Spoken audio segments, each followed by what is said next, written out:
अष्टांग योग वैदिक चिकित्सा का एक महत्वपूर्ण हिस्सा है। जैसा कि हम लोग बार बार कहते हैं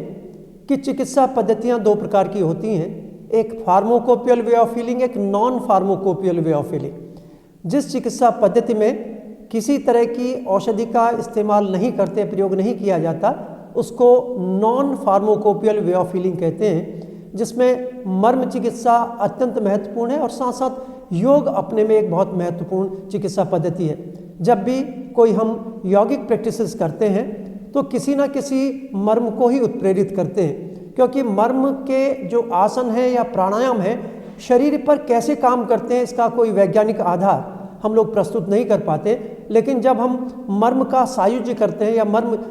जो बिंदु हैं उनको कोरिलेट करते हैं तो सारी की सारी चीज़ एकदम साफ हो जाती है और प्रत्येक मर्म का आसन, ये जो योग का आसन है वो मर्म बिंदुओं के उत्प्रेरण के माध्यम से ही शरीर पर कार्यकारी होता है। और जब इन दोनों का सायुज्य होता है तो उसके परिणाम बहुत ज़्यादा बढ़कर मिलते हैं और बहुत ज़्यादा एक तरह से लाभकारी होते हैं।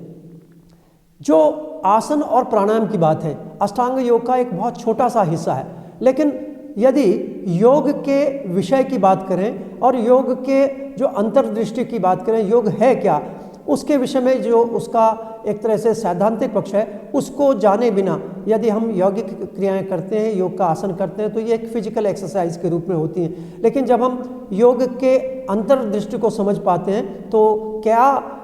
भगवद गीता में योग के विषय में क्या लिखा है या विभिन्न हमारे योग के ग्रंथों में क्या लिखा है उसके विषय में जानना बहुत ज़रूरी है। और इस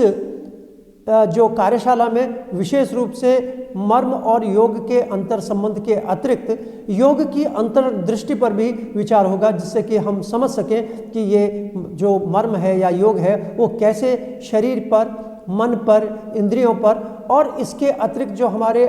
अंतःकरण है, जो हमारी आत्मा है, उसको कैसे प्रभावित करता है, इसके विषय में भी चर्चा की जाएगी।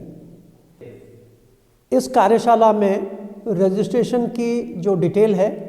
वो डिस्क्रिप्शन में उपलब्ध है।